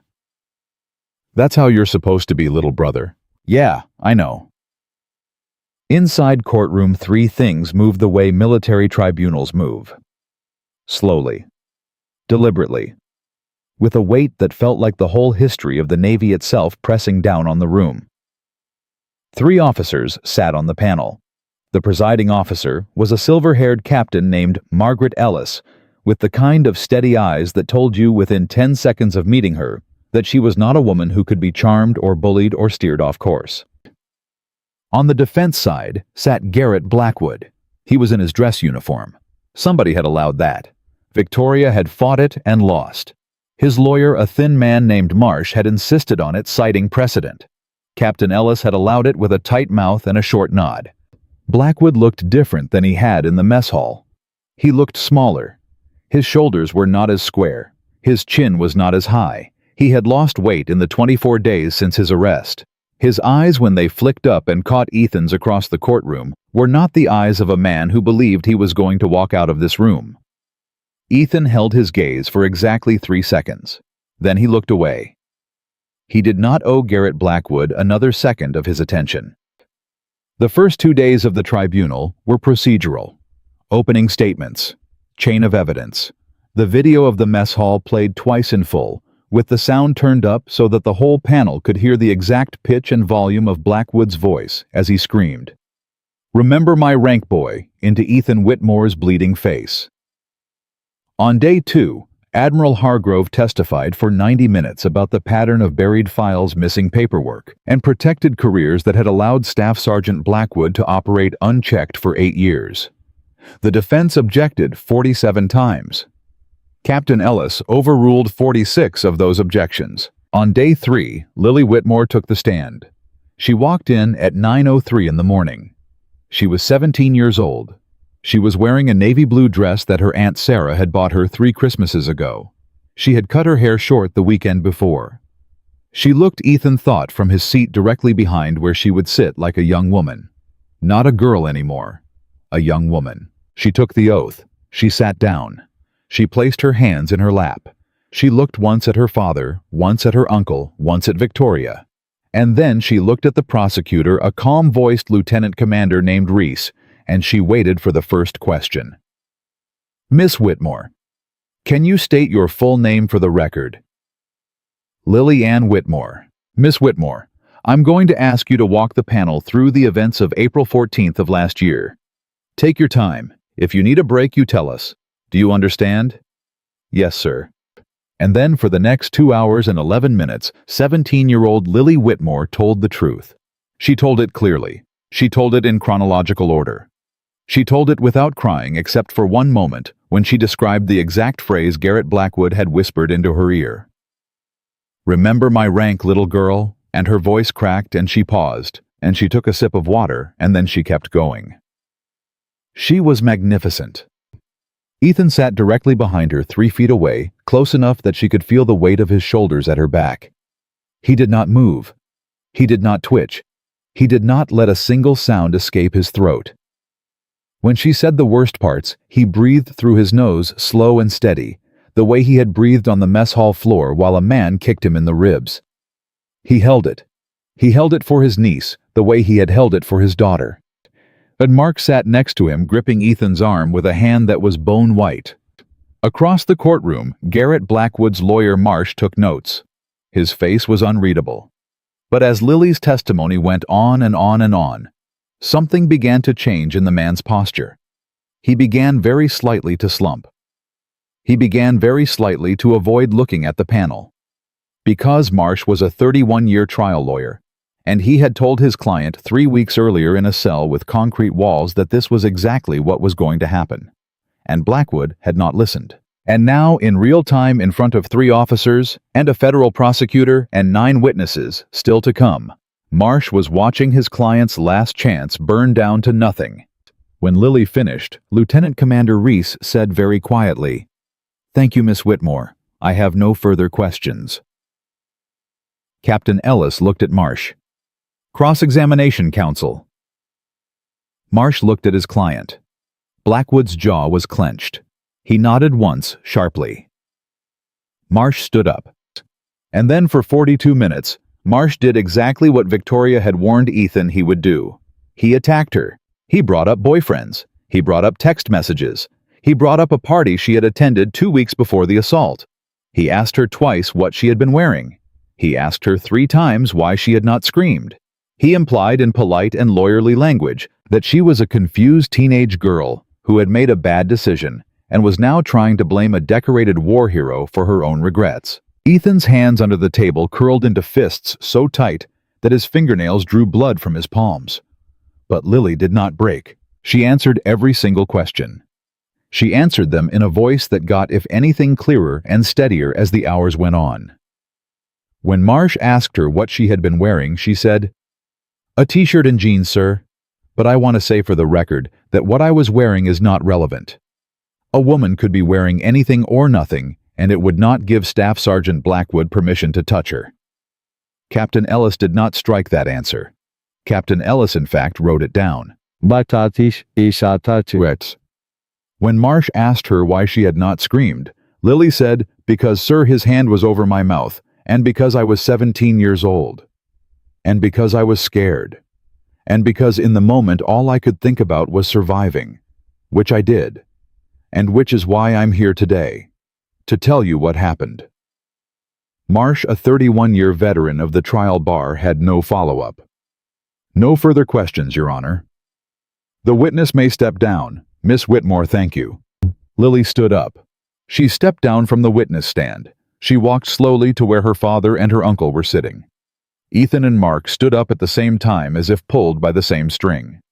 Lily walked between them. She took her father's hand. She took her uncle's hand. And the 3 of them walked out of courtroom 3 together, past Garrett Blackwood, who did not look up, and past Victoria Kincaid, who did. Their eyes met as Ethan passed. Victoria did not smile. She just gave him a single small nod. And Ethan, who had not known when he walked into a mess hall 24 days earlier for scrambled eggs and dry toast that his life was about to be kicked open by a steel tray, returned the nod and kept walking.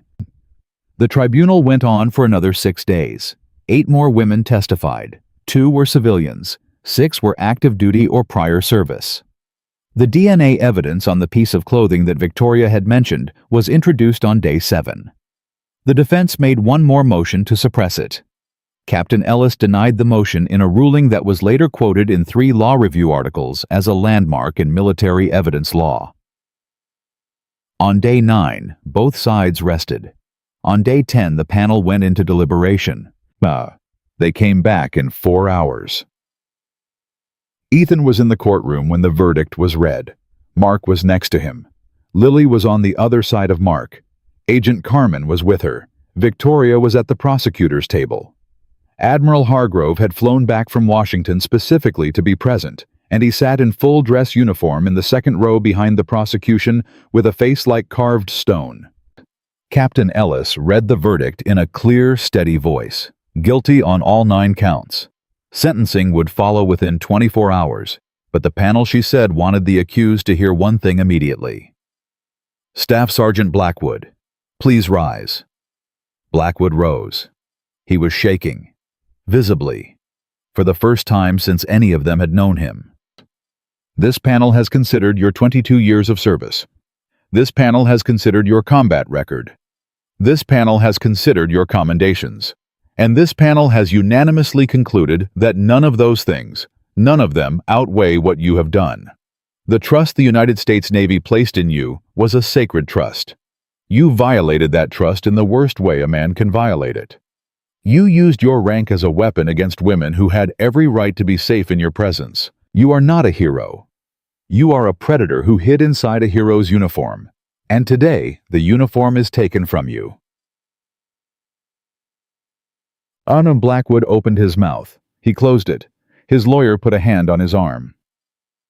Sentencing will commence at 0900 tomorrow. Until that time, the accused is remanded to federal custody. This panel stands in recess. The gavel came down. The courtroom let out a breath that felt like it had been held for 18 months. Lily Whitmore turned and buried her face in her father's chest. Mark wrapped both arms around her. Ethan put his hand on the back of her head. Across the aisle, Victoria stood at the prosecutor's table and did not move for a long moment. She just closed her eyes. And then she opened them and she walked over to the Whitmores, and she did something Ethan had never seen her do before. She hugged his niece. Mine. It was a short hug. Professional. Careful. But it was a hug, and Lily held on tight, and Victoria for a single second rested her chin on the top of the girl's head and whispered something that only Lily heard. Lily nodded against her shoulder. Victoria stepped back. She squeezed Lily's hand once, and then she turned to Ethan and Mark. Gentlemen, thank you. No, ma'am? Mark said, his voice rough. Thank you. For my girl. For my whole family. Thank you. Victoria nodded. She did not trust her voice. The next morning at 9 a.m., Sharp Garrett Blackwood was sentenced to 41 years in federal prison with no possibility of parole for 27. He was dishonorably discharged. He lost his pension. He lost his benefits. He was required to register as a lifetime offender. His name was removed from the Silver Star roster on a technicality Captain Ellis found in a 1974 regulation, a technicality that had never been used before, but that in Ellis's written ruling, she noted had been waiting for the right case. This case, she wrote, was that case. Blackwood did not speak at his sentencing.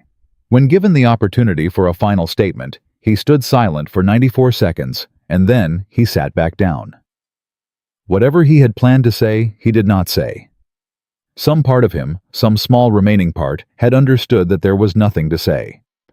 He was led away in handcuffs. The courtroom stood as he passed, not out of respect, but out of formality. Ethan stood with the rest. He watched the man who had tried to kill him shuffle past in shackles, and he felt to his own surprise no satisfaction. Just a deep, quiet, exhausted relief. It was over. It was finally over. Outside the courtroom, reporters were waiting. Victoria had warned them all. The Whitmores walked out with their heads down, a phalanx of federal agents around them, and they did not answer a single question. They drove home in a 3-car convoy. Ethan picked Lilybug up from Mrs. Alvarez's house at 2:47 in the afternoon, 28 minutes early. Lilybug was playing with a coloring book at the kitchen table. She looked up when her daddy walked in, and her whole face lit up. "Daddy!" Hey, baby girl. Is your work all done? Yeah, baby, my work is all done. Can we go get ice cream? Ethan picked her up. He held her tight. He pressed his face into her hair, which smelled like strawberry shampoo and peanut butter, and the particular clean smell of a 6-year-old who had just had a bath and been fed a proper snack by an Argentine grandmother who loved her. Yeah, baby. We can go get ice cream. We can get all the ice cream. 6 months later. On a warm October evening, Ethan Whitmore stood on a small stage at a community center in downtown San Diego holding a plaque that he had not wanted in front of an audience of about 300 people that he had tried to talk his way out of attending. Victoria had finally beaten him down with a single sentence. Lily is going to be there. Your niece wants you to accept it. Don't make her do this alone. That had been the end of the argument. The plaque was from the Victims Advocacy Foundation. It named him Ethan Whitmore as a civilian of courage for his conduct on the morning of the Camp Pendleton incident. The citation mentioned in careful and chosen words that he had chosen restraint over violence, his daughter over his pride, and truth over silence. The foundation had mailed him 3 letters before he had agreed to come accept it. He was not a man who was good at this part, the speaking part, the standing in front of people part. He stood at the podium. He looked out at the crowd. He saw his brother in the 3rd row crying openly. He saw his niece next to him wearing the same navy blue dress. He saw Victoria in the 4th row in the gray jacket again, back to civilian clothes, watching him with a small smile. He saw Admiral Hargrove in a plain suit in the back. He saw Mrs. Alvarez, who had insisted on being brought. He saw Agent Carmen. He saw Lilybug sitting on his brother's lap, waving at him furiously with both hands. He cleared his throat. Hi, I'm Ethan Whitmore. I don't really give speeches, so this is going to be short. A gentle laugh went through the audience. A gentle laugh went. Dete. I want to say thank you to this foundation for the award. I don't feel like I did anything that deserves an award. I feel like I did the thing a daddy is supposed to do. But I know that in the world we live in, sometimes a daddy doing the thing a daddy is supposed to do is a rare enough thing that people feel like they gotta give him a plaque, so I'll accept it. On behalf of my late wife Sarah, and on behalf of every parent out there who's just trying to get through the day. He paused. He took a breath. He had not planned the next part. It just came. I want to tell y'all something.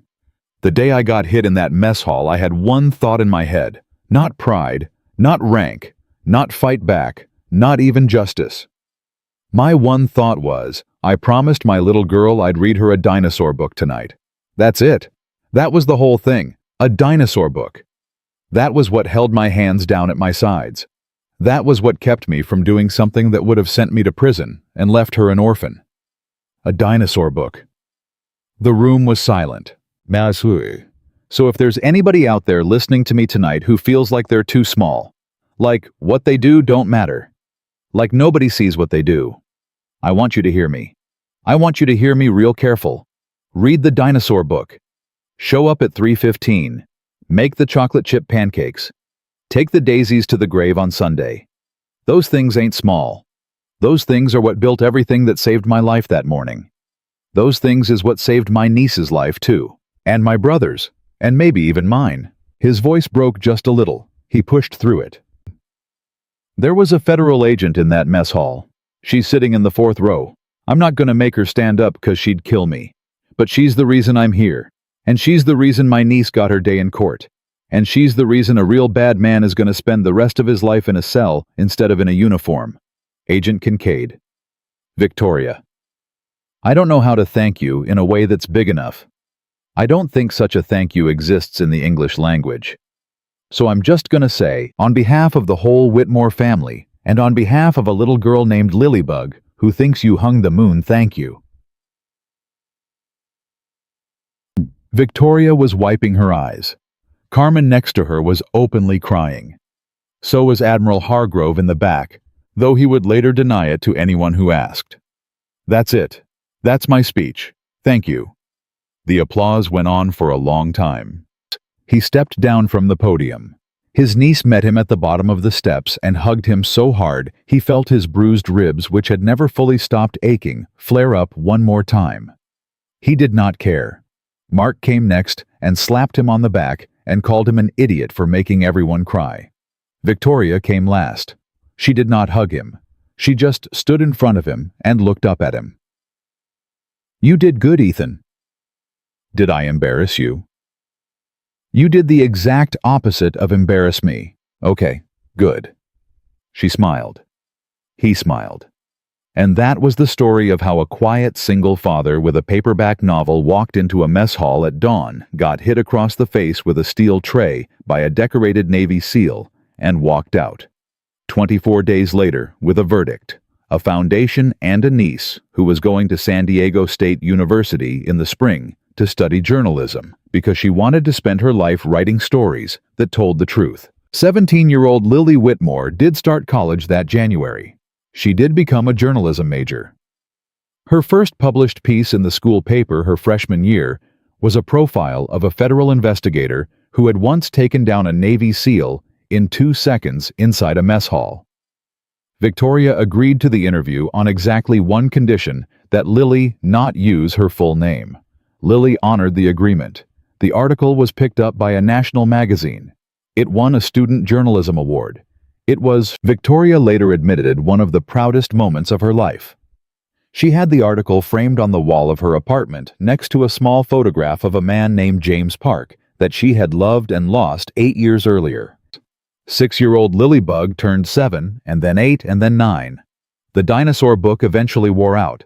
Ethan bought her a new copy. She kept the old one in a special drawer next to a photograph of her mother. Mr. Triceratops attorney-at-law retired from his legal career when she was 10 and took up permanent residence on her bookshelf, where he watched over her homework with dignified stuffed animal gravity. Mark Whitmore went back to active duty for 3 more years, then took an early retirement and moved with his daughter to a small town in Oregon, where he opened a fishing charter business and was by all accounts extremely happy. He and Ethan talked on the phone every Sunday for the rest of their lives. Admiral Hargrove reformed 3 separate Navy policies during his final year of service, all of them named unofficially after Lily Whitmore. He retired the following year and was later called to testify before Congress on military sexual assault reform. His testimony was credited with helping to pass 3 pieces of significant legislation. Dan and Victoria Kincaid went on to lead the federal task force that bore her name. In the next 11 years, the Kincaid Task Force closed 137 cases. Every single one of them involved a victim who had previously been silenced by the system. Every single one of them ended in conviction or plea. Not one of them was overturned on appeal. Victoria never married. She never had children. She did, however, attend every single one of Lilybug Whitmore's birthday parties, every single year, in a gray jacket that became slightly more faded each year, and Lilybug, from the age of 7 onward, called her Aunt Vic. And Garrett Blackwood died in federal prison in his 18th year of incarceration of a heart attack in his cell. He was 64 years old. He had no visitors. His obituary ran in exactly one small military newsletter consisting of a single sentence. Former Staff Sergeant Garrett Blackwood, USN, expired March 14th. No services, no honors, no mention of the Silver Star that had been stripped from him in a courtroom by a captain named Margaret Ellis. The Brotherhood he had once believed would always protect him did not claim his body. His ex-wife in Oregon was contacted. She did not respond. In the end, he was buried in a federal plot in a grave with a number instead of a name. He had spent a lifetime demanding that the world remember his rank. The world forgot it inside of a week. But 20 miles away, in a small, tired, beloved house with a lopsided mailbox on the night Garrett Blackwood died, a man named Ethan Whitmore sat in a recliner with his adult daughter on the phone, listening to her tell him about her first week of graduate school, and he did not know and did not care and had not thought about Garrett Blackwood in over a decade. Because Ethan Whitmore had already won. He had won on a mess hall floor 18 years earlier when he had made a choice about what kind of father he was going to be. He had won every single afternoon at 3:15. He had won every single dinosaur book. He had won every single plate of chocolate chip pancakes. He had won the long, slow, quiet war that the real heroes of the world fight every day. The war that has no medals and no ribbons and no televised ceremonies. The war of simply showing up again and again and again for the small people who need you. That is the whole story. That is all of it. A single father kept a promise to his little girl. A federal agent kept a promise to a dead partner. A teenage girl found her voice. A family found its way back together. A predator was stopped. A system was shaken. And at the end of it all, there was a dinosaur book and a cup of coffee that never finished cooling, and 1,040 soldiers who stood up in silence for a man with a paperback novel and a stitched-up face. They stood up for the right reason, and that, in the end, is what rank really means.